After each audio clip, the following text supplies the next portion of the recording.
Welcome to మన Bheemili news. ముందుగా bulletin లోని హెడ్లైన్స్.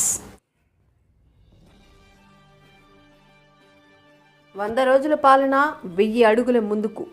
ఏపీ కేబినెట్ కీలక నిర్ణయాలు. కొత్త మద్యం విధానానికి ఏపీ కేబినెట్ ఆమోదం. కిసాన్ సమ్మాన్ నిధి కింద రైతులకు కేంద్రం పెట్టుబడి సాయం చేస్తుంది. ఎంపీ పురంధేశ్వరి. వైఎస్ జగన్మోహన్ రెడ్డిపై మంత్రి డోలా ఆంజనేయులు తీవ్ర స్థాయిలో ధ్వజమెత్తారు. గాయపడిన కార్మికుడికి న్యాయం జరగాలి. కాంట్రాక్టర్ దాష్టికం నశించాలి. ఏపీలో టెంపుల్ టూరిజాన్ని మరింత అభివృద్ధి చేస్తా రాష్ట్ర పర్యాటక శాఖ మంత్రి. 100 రోజుల పాలన 1000 అడుగుల ముందుకు. ఇది మంచి ప్రభుత్వం కార్యక్రమం ద్వారా కూటమి ప్రభుత్వం చేపట్టబోయే కార్యక్రమాలు ఇంటింటా వివరించాలి. ఈ నెల 20 నుండి 26 వరకు కూటమి ప్రజాప్రతినిధులు ప్రజల్లోకి ఉండాలి. తిరుమల లడ్డు కూడా నాసి రకం. నాకైతే ఆశ్చర్యం వేస్తుంది. ఎన్ని కంప్లైంట్ చేసినా కడాన వెంకటేశ్వర స్వామి పవిత్రతను దెబ్బతీశారు. ఎన్నోసార్లు చెప్పాం. అక్కడ ఎంత దుర్మార్గంగా ప్రయత్నం చేశారంటే అంత దుర్మార్గంగా ప్రవర్తించారు. కడాన అన్న దానంలో క్వాలిటీ ఆఫ్ ఫుడ్ లేకుండా చేశారు. దేవుని దగ్గర పెట్టే ప్రసాదం అపవిత్రం చేసే విధంగా ఓసారి బాధేస్తుంది. నాసి రకమైన ఇంగ్రీడియంట్సే కాకుండా ఎనిమల్ ఫ్యాట్ కూడా వాడారని. ఏది గీకు బదులు ఈరోజు స్వచ్ఛమైన గీ తెమన్నాం, ప్రక్షాళన చేయమన్నాం. నాణ్యత పెరిగింది, ఇంకా కూడా నాణ్యత పెంచుతాం. అల్టిమేట్గా వెంకటేశ్వర స్వామి మన రాష్ట్రంలో ఉండడం మనందరి అదృష్టం. విశాఖపట్నం స్టీల్ ప్లాంట్ కూడా అనవసరంగా దీన్ని ఒక ఇష్యూ చేయడానికి ప్రయత్నం చేస్తున్నారు. వీళ్ళ జీవితంలో ఎప్పుడూ ఈ స్టీల్ ప్లాంట్ గురించి మాట్లాడలేదు. ఇంత మునుపు కూడా విశాఖపట్నం స్టీల్ ప్లాంట్ ఇదే మరికి ఇబ్బందుల్లో వస్తే ఆ రోజు కాపాడింది వాజ్పేయి గారి గవర్నమెంట్లో ఎన్డీఏ ప్రభుత్వం. రెండోసారి కూడా మళ్లీ ఇబ్బందుల్లోకి వస్తే దీన్ని కాపాడే బాధ్యత కేంద్రం రాష్ట్రంలో ఉండే ఎన్డీఏ ప్రభుత్వం తీసుకుంటున్నామని చెప్పి కూడా నేను మీకు తెలియజేస్తున్నా. నిన్న కూడా మాట్లాడాను. అంత మునుపు కూడా ఒక మీటింగ్ పెట్టుకున్నాం. మొన్నే ఒక 500 కోట్లు రిలీజ్ చేశారు. ఆ డబ్బులతో ఇప్పుడంతా వర్క్ స్టార్ట్ చేశారు. తొందరలోనే అవసరమైతే ఇంకొక మీటింగ్ పెట్టుకుని విశాఖపట్నం స్టీల్ ప్లాంట్ని రన్ చేయడానికి ప్రైవేట్కి అప్పచెప్పకుండా గవర్నమెంటే నిర్వహించడానికి ముందుకు పోతున్నారు. మరొక కార్యక్రమానికి ఏదైతే గ్యాస్ ఇస్తానో, ఉచిత గ్యాస్ ఇస్తాన్నామో దీపావళికి శ్రీకారం చుడుతున్నాం. మొదటి గ్యాస్ కనెక్షన్ ఆ రోజు ఇస్తాం. దానికి కూడా శ్రీకారం చుడతాం. మిగిలిన మనం చెప్పినట్టు సంక్షేమ కార్యక్రమాలన్నీ కూడా 1 by 1 చేసుకుంటూ ఇంకో పక్క అభివృద్ధి కార్యక్రమాలను కూడా స్ట్రీమ్ లైన్ చేసి ఘాట్లో పెట్టే పరిస్థితి వస్తుంది. ఇవన్నీ చేస్తాం. ఇవన్నీ కూడా రైల్వే లైన్స్ కూడా పెద్ద ఎత్తున డబ్బులు పెడుతున్నారు. ఈ సందర్భంలో 5 సంవత్సరాలు విశాఖపట్నం రైల్వే జోన్ వాళ్ళు అడిగిన ల్యాండ్ ఇవ్వకుండా అడ్డం పెట్టే పరిస్థితి వస్తే ఎన్డీఏ ప్రభుత్వం ఇక్కడ వస్తానే అక్కడ ఎన్డీఏ ప్రభుత్వంతో మాట్లాడి ల్యాండ్ ఇచ్చాం. తొందరలోనే రైల్వే జోన్ క్లియర్ కావడమే కాకుండా విశాఖపట్నం. ఏపీ కేబినెట్ కీలక నిర్ణయాలు. కొత్త మద్యం విధానానికి ఏపీ కేబినెట్ ఆమోదం. నాణ్యమైన బ్రాండ్లు అందుబాటులో ఉంచాలని నిర్ణయం. సగటు మద్యం ధర 99 రూపాయలుగా నిర్ణయం. భోగాపురం విమానాశ్రయానికి అల్లూరి సీతారామరాజు పేరు. వాలంటీర్ వ్యవస్థపై సుదీర్ఘ చర్చ. జీవో నెంబర్ 6 and 7 సచివాలయ ఉద్యోగస్తులకి వాలంటీర్లకి ప్రతి నెల 200 రూపాయల ఆర్థిక సహాయం చేయబడింది. దేనికోసమంటే న్యూస్ పేపర్ కొనుక్కోవడం కోసం.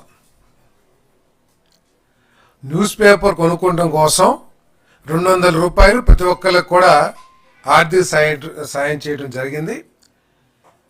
ఆ జీవోని ఈరోజు విత్డ్రా చేసుకోవడం కూడా జరిగిందని చెప్పేసి మనం చేస్తాం. ఎందుకంటే సోషల్ మీడియా ద్వారా ఏ వార్తకైనా సరే యాక్సెస్ ప్రతి ఒక్కరికి కూడా ఉంటుంది. ప్రత్యేకంగా వీళ్ళంతా ఉద్యోగస్తులు కాబట్టి అది పెద్ద సమస్య కాదు. సోషల్ మీడియాలో అన్ని పేపర్లు అందుబాటులో ఉంటున్నాయి, అన్ని వార్తలు అందుబాటులో ఉంటున్నాయి. అంతేకాకుండా ఇక్కడ సంవత్సరానికి 102 కోట్ల రూపాయలు ఖర్చు చేయడం జరిగింది. ఈ 102 కోట్ల ద్వారా మాకున్న సమాచారం ఏంటంటే కేవలం ఒకే ఒక పత్రికని కొనడం జరిగిందని చెప్పేసి చెప్తా ఉన్నారు. ఏ విధంగా ఇటువంటి ఉత్తర్వులు ఇచ్చారు, ఈ 102 కోట్లు ఏ పత్రికకి లబ్ధి చేకూరింది, ఉద్దేశపూర్వకంగా జరిగిందా లేకపోతే ఏ విధంగా జరిగింది? ఎందుకంటే మాకున్న సమాచారం ఏ ఇతర పత్రికను కూడా ఈ సచివాలయ ఉద్యోగస్తులు కానీ ఈ వాలంటీర్లు కానీ కొన్నట్లు ఎక్కడ సమాచారం లేదు. కాబట్టి ఏ విధంగా జరిగింది, మోడస్ ఆపరేషన్ ఏంటి, ఎందుకు ఇచ్చారు, దీని ద్వారా ఈ సంవత్సరానికి 102 కోట్ల రూపాయలు ఏ పేపర్కి లేతే ఏ మీడియాకి లబ్ధి చేకూరిందో కూడా సమగ్రమైన సమాచారాన్ని అందించమని చెప్పేసి కూడా చెప్పడం జరిగిందని చెప్పేసి రిపోర్ట్ ఇవ్వమని చెప్పేసి ఆదేశించడం కూడా జరిగిందని చెప్పేసి మనం చేస్తాను.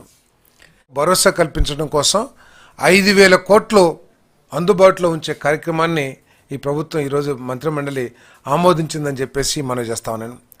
దీని ద్వారా సూక్ష్మ చిన్న తరహా పరిశ్రమల్ని అభివృద్ధి చేయడం కానివ్వండి, వాళ్ళు ఎదుర్కొంటున్న అనేక క్రెడిట్కి సంబంధించిన సమస్యలకి పరిష్కారం లభిస్తుందని చెప్పేసి కూడా మనం చేస్తా ఉన్నాను. దీని ద్వారా ఈ రాష్ట్రంలో యువ పారిశ్రామికవేత్తలకి మంచి భవిష్యత్తు కల్పించాలనేది ఈ ప్రభుత్వం యొక్క లక్ష్యం అని చెప్పేసి మనం చేస్తాను. అదేవిధంగా కేంద్ర ప్రభుత్వం ఇస్తున్న అనేక పారిశ్రామిక అభివృద్ధికి ఇస్తున్న అనేక ఆర్థికపరమైన సహకారాలు ఏదైతే ఉన్న స్కీమ్స్ ఏదైతే ఉన్నాయో ఆ స్కీమ్స్ని అనుసంధానించుకుంటూ ఈ రాష్ట్రంలో పారిశ్రామిక అభివృద్ధి జరిగే విధంగా సహకరిస్తూ ఆ పారిశ్రామిక అభివృద్ధి ద్వారా ఈ ఉద్యోగాల కల్పన లక్ష్యం ఏదైతే ఉందో అది సాధించాలనేది ఈ ప్రభుత్వం యొక్క ఉద్దేశం అని చెప్పేసి కూడా నేను మనవి చేస్తా ఉన్నాను.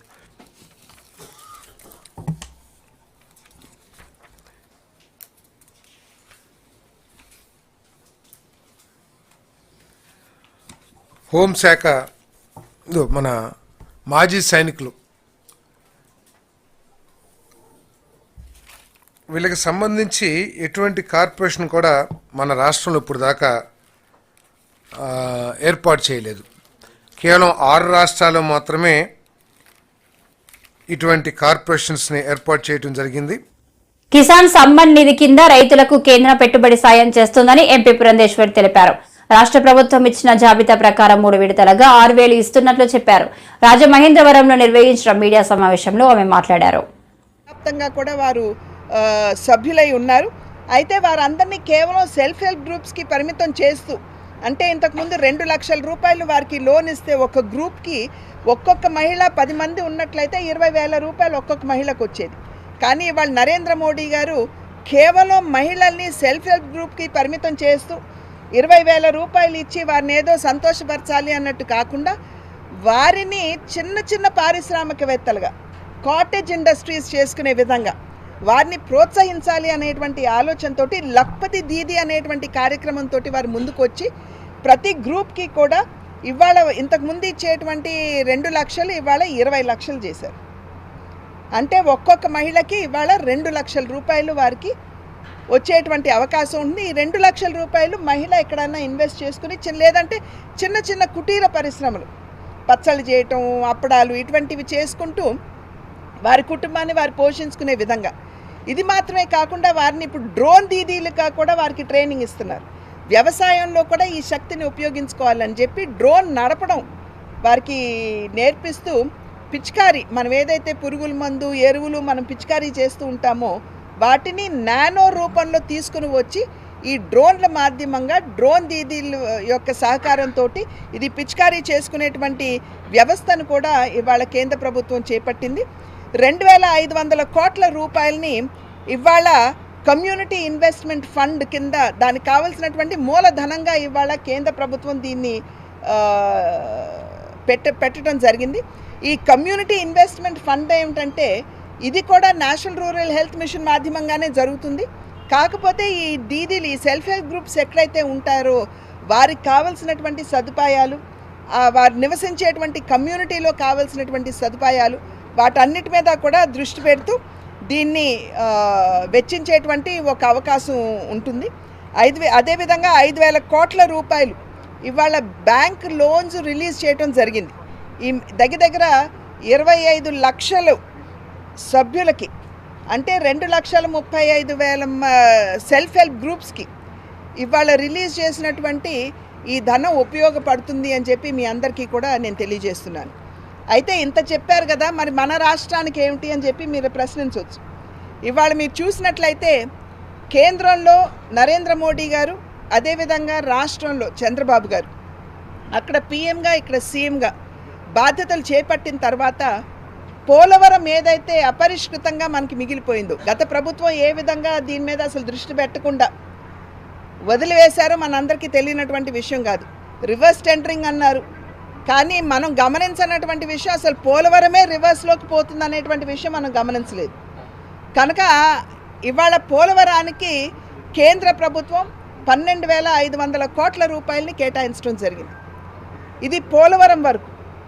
దీనికి తోడు దెబ్బతిన్నటువంటి డయాఫ్రమ్ వాల్ పైన కాఫర్ డ్యామ్ నిర్మాణం సరిగ్గా జరగనటువంటి సందర్భంలో వరదలు వచ్చి ఏదైతే కాఫర్ డ్యామ్ పైన డయాఫ్రమ్ వాల్ ఏదైతే డయాఫ్రమ్ వాల్ పైన మనం earth cum rock fill dam కట్టాలో ఆ డయాఫ్రమ్ వాల్ బాగా దెబ్బతింది.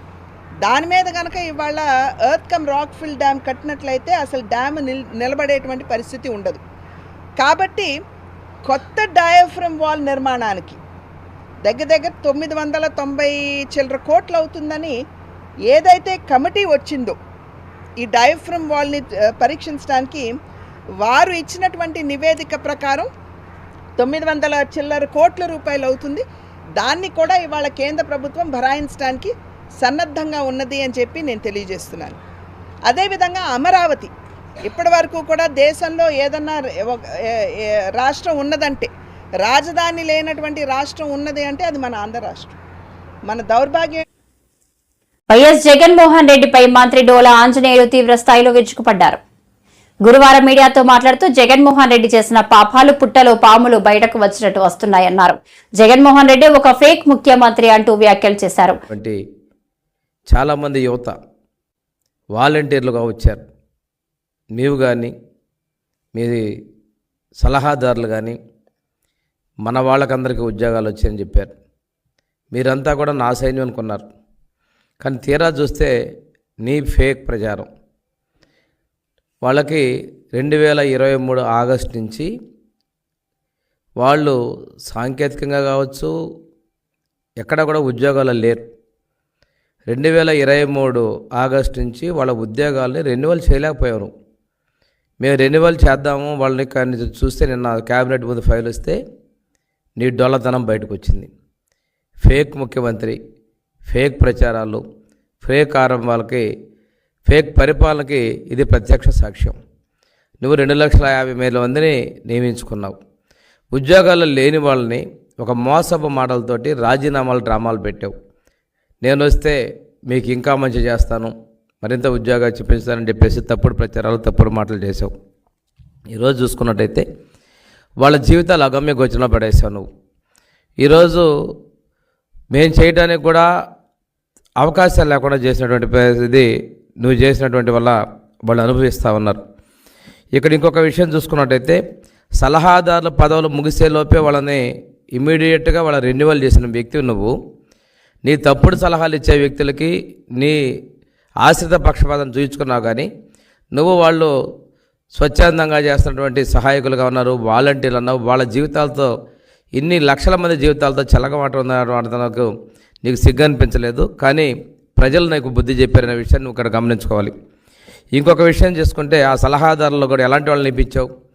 కన్నాలు వేసే వాళ్ళని నియమించావు. కానీ మేము ఇచ్చాం సలహాలు ఇచ్చే కన్నయ్యని ఇరిగేషన్ గేట్ల నిర్మాణానికి ఇచ్చాం. దాని ఫలితం ఏంటంటే తుంగభద్ర గేటు కొట్టుకుపోతున్న సమయంలో, వరద ఉన్న సమయంలోనే గేట్లు కాపాడి, అది జాతీయ ప్రాజెక్ట్ అయినా ఉమ్మడి ప్రాజెక్ట్ అయినా కాపాడి మనం నీళ్లు నిలబెట్టుకోగలిగినటువంటి మా ప్రభుత్వం చిత్తశుద్ధి. మరి నీ టైంలో అన్నమయ్య డ్యాం కొట్టకపోతే వదిలేసేసావు. అదేవిధంగా గుళ్ళకొమ్మ గేట్లు కొట్టకపోతే మా పెట్టలేదు. అటువంటి అసమర్థుడు నువ్వు. వీటి పెట్టడానికి డబ్బులు లేవు, కానీ నీ సాక్షి పత్రిక మాత్రం డబ్బులు చెల్లించుకున్నావు. ఇందులో ప్రజాధనాన్ని ఎంత దుర్వినియోగం చేసాం అర్థమవుతోంది. ఈ వాలంటీర్లకి, సచివాలయ ఉద్యోగస్తుల కోసం సంవత్సరానికి 102.6 కోట్ల రూపాయలు, 2 సంవత్సరాల కంటే 205 కోట్ల రూపాయలు సాక్షి పత్రిక కొనుగోలు చేయడం కోసం నీవు ఉపయోగించావంటే ఎంత అక్రమదాని. సాక్షి పత్రిక మళ్ళీ నీ కంపెనీయే, మీ సత్యమణి డైరెక్టర్గా ఉన్నటువంటి ఈ కంపెనీకి డబ్బు మళ్ళీ ఇచ్చుకున్నావు. ఇంతేకాకుండా పత్రికా ప్రకటనలు ప్రభుత్వాన్ని చేసుకోవడం తాను ప్రభుత్వ పథకాలను ప్రమాణం చేసుకోకుండా మా ప్రభుత్వాన్ని, మా పార్టీని నిందలు వేసే విధంగా చేసుకుంటూ దానికి ఉపయోగించావు.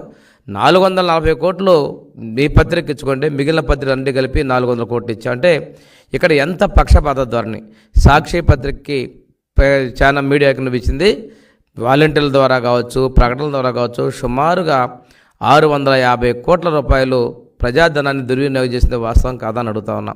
ప్రజలకి కొన్ని పథకాలకు నువ్వు డబ్బులు లేవంటున్నావు, కానీ నీ సొంత పథకానికి మాత్రం నిధులు మళ్ళించుకోవడం చాలా దుర్మార్గం అని చెప్పి తెలియజేసుకుంటూ, ఈ రోజున తిరుపతి తిరుమల దేవస్థానంలో లడ్ల తయారీలో మనకు విచారణలో జరిగిన వాస్తవాల్ని, ఈ రోజు ఉన్నటువంటి అధికారుల ద్వారా వచ్చిన విషయాన్ని మా ముఖ్యమంత్రి గారు మాట్లాడితే, చాలా కాలం నీ బాబాయ్ చైర్మన్గా వ్యవహరించాడు, ఆశ్రిత పక్షపాత రుజువు చేసుకుంటూ ఉంటే ఆయన గాయపడిన కార్మికుడికి న్యాయం జరగాలని కాంట్రాక్టర్ దాష్టికం నశించాలి.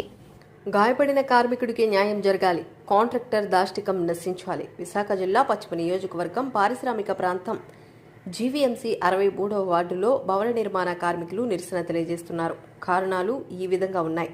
మంగళవారం సాయంత్రం కాంట్రాక్టర్ దగ్గర విధులు నిర్వహిస్తున్న కార్మికుడు ప్రమాదవశాత్తు 3వ ఫ్లోర్ నుంచి కింద పడిపోయాడని, ప్రమాదంలో కార్మికుడికి 2 కాళ్లు 1 చెయ్యి విరిగిపోయినా కాంట్రాక్టర్ దాష్టికం బయటపడిందని, ప్రభుత్వ ఆసుపత్రిలోనే వైద్యం చేయించమని, ప్రైవేట్ ఆసుపత్రిలో వైద్యానికి తమ దగ్గర నిధులు లేవని కాంట్రాక్టర్ తెలియపరిచాడని ఆవేదన వ్యక్తపరిచారు. తోటి కార్మికులు ఈ ఘటనపై మరిన్ని విషయాలు నిరసన తెలియజేస్తున్న కార్మికులు మాటల్లోనే తెలుసుకునే ప్రయత్నం చేద్దాం. ఈరోజు జరిగిన ఒక కార్మికుడు, మా యూనియన్లో ఉన్న ఒక సభ్యుడు ఈరోజు ఒక కాంట్రాక్టర్ ద్వారా పనిచేస్తూ పరంజి మీద నుంచి నిన్న సాయంత్రం 3 గంటలకు పరంజి మీద నుండి పడిపోయి 2 కాళ్ళు 1 చెయ్య ఇరిగిపోవడం జరిగింది. దానికోసం మేము అందరం కలిసి మాలో ఒక సభ్యుడిగా మేము ఈ పోరాటానికి దిగాం. ఈరోజు మాకు న్యాయం చేయాలి, జరగాలి న్యాయం. ఎందుకంటే కాంట్రాక్టర్లు కూడా వాళ్ళకి తోచిన సాయం వాళ్ళు చేస్తామంటున్నారు, కానీ ఇక్కడ పరిస్థితులు చూస్తే మాకు న్యాయం జరిగేటట్టు లేదు. కాబట్టి ఈరోజు హాస్పిటల్కి వెళ్ళడం జరుగుతుంది.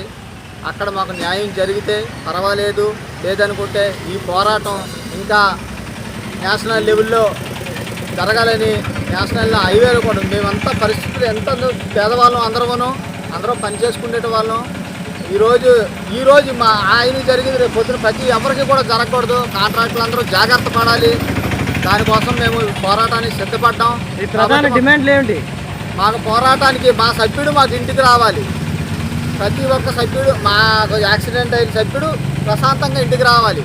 ఆయనకి 6 నెలల్లో సంవత్సరమో ఆయనకి ఎట్టి పరిస్థితుల్లో ఏ అభ్యంతరం లేకుండా ఈ కాంట్రాక్ట్ అనేది ఆయనకి న్యాయం చేసేటట్టు మేము పోరాటం చేయడం జరుగుతుంది. పోలీస్ స్టేషన్ ఫిర్యాదు ఇచ్చారా? లేదు, ఇవ్వలేదు ఇంతవరకు. మేము ఎందుకంటే మేము ఆల్రెడీ ఒక యూనియన్లో ఉన్నాము, మాకు యూనియన్ ఉంది.